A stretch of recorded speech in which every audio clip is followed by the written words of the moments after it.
They call it the biblical superhighway, the pilgrim's path that led to the Jewish temple in ancient times. The places and events and the peoples that make Jerusalem, Jerusalem.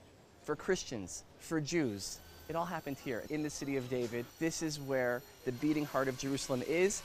We're talking about the Pool of Siloam. We're talking about Mount Moriah, the Temple Mount. We're talking about the city of David.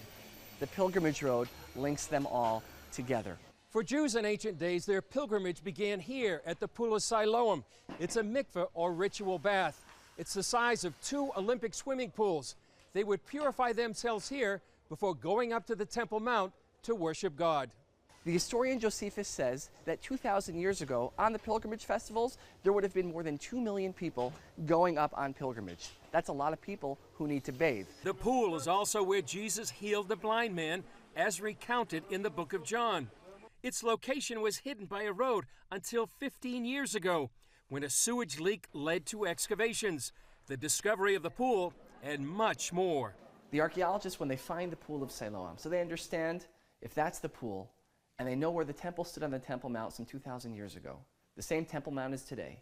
Zev Orenstein with the City of David Foundation says archaeologists wondered how the pilgrims traveled from the pool to the Temple Mount. So the archaeologists widened the excavation, and we are standing on the very answer to that question. We are standing atop the ancient pilgrimage road.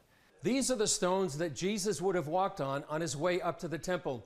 And now the significance of the excavation of the pilgrimage road is that for the first time in 2,000 years, visitors will be able to walk all the way from the Pool of Siloam up to the Western Wall. The word in the Bible, the Hebrew words, is aliyah l'regel, or ole regel. Now what we understand that to mean is it's a spiritual ascent. You're going up to the temple, going to Jerusalem. It's a very holy place.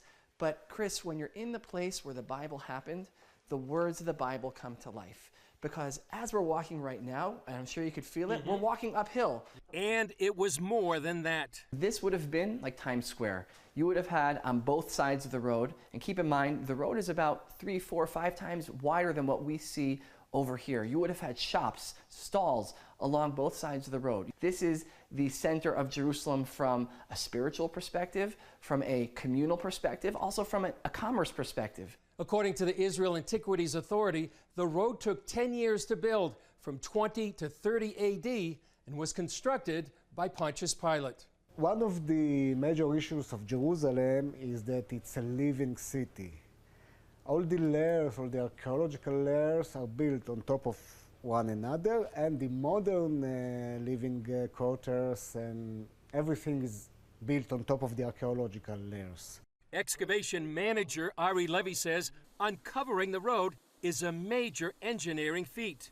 We have modern neighborhood just above our heads, and we don't want it to collapse. After each meter that we take out, each meter of soil, we enter an arch-like construction like this.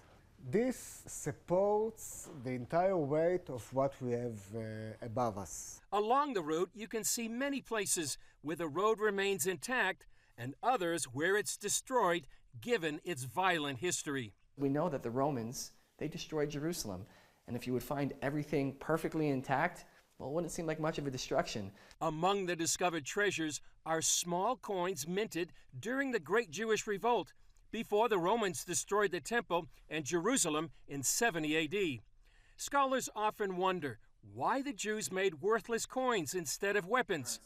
Orenstein has the answer. Jews of Jerusalem understood that the Romans were likely going to destroy the city, but they also believed that one day in the future, their descendants would return and find these coins, and they would know what their ancestors lived and died for a free Jerusalem. And here we are nearly 2,000 years later, standing along the very same pilgrimage road here in the city of David, in Jerusalem, the capital of the Jewish state of Israel. Half of the pilgrimage road will open soon to the public, and within a few years, all the way from the Pool of Siloam to the Western Wall. That will give visitors a first-hand experience of what it was like to worship God in the time of Jesus.